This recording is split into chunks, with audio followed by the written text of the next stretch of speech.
আপনি প্রতিদিন দোয়া করেন। আপনি আল্লাহর কাছে কেঁদে কেঁদে বলেন, হে আল্লাহ, আমি আর পারছি না। হে আল্লাহ, আমার জন্য একটা রাস্তা খুলে দাও। কিন্তু দিন যায়, মাস যায়, বছর যায়, কিছুই বদলায় না। আপনি তখন ভাবেন, আল্লাহ কি আমার দোয়া শুনছেন না? বন্ধু, আজ আমরা এই প্রশ্নেরই উত্তর খুঁজব। আপনি প্রতিদিন দোয়া করছেন, কিন্তু কেন কিছুই বদলাচ্ছে না? আমরা অনেকেই মনে করি দোয়া মানেই অলৌকিক পরিবর্তন। আজ দোয়া করব, কাল সব ঠিক হয়ে যাবে। না, দোয়া কোনো জাদু নয়। দোয়া হলো আল্লাহর দরজায় অবিরাম ধাক্কা দেওয়া।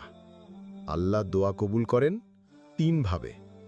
আপনি যা চেয়েছেন তাই দিয়ে দেন, বা আপনি যা চেয়েছেন তার থেকেও ভালো কিছু দিয়ে দেন, আর নতুবা আপনি যা চেয়েছেন সেটি এই দুনিয়ায় না দিয়ে আখিরাতে দিয়ে দেন। তবে সমস্যা কোথায় জানেন? আমরা শুধু প্রথমটাই চাই আর বাকি দুটোকে অগ্রাহ্য করি। আল্লাহ বলেন, তোমাদের উপর যা বিপদ আসে তা তোমাদের নিজ হাতে অর্জিত কৃতকর্মের ফল। কখনো কি নিজের দিকে তাকিয়ে দেখেছ? নামাজ ঠিকমতো পড়ছি? হারাম রিজিক খাচ্ছি না তো? কারো হক নষ্ট করছি না তো? কারো বদদোয়া পাচ্ছি না তো? দোয়া যদি বদল না আনে, তবে নিজেকে বদলাতে হবে। আল্লাহর কাছে চাইছি ঠিক আছে, কিন্তু নিজে কি বদলাচ্ছি? আল্লাহ আমাদের পরীক্ষা করেন। তিনি দেরি করেন, কিন্তু ফেল করেন না। তার সময় সেরা সময়।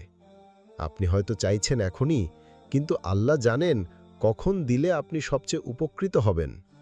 একটা শিশু যখন কিছু চায়, মা সবসময় সঙ্গে সঙ্গে দেয় না, কারণ মা জানে কিটা উপকারী আর কিটা ক্ষতিকর।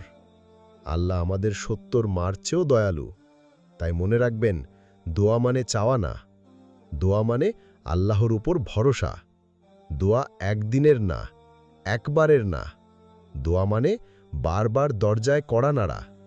দোয়া মানে, হে আল্লাহ, আমি অন্য কারো কাছে যাচ্ছি না, তোমার কাছেই ফিরে এসেছি।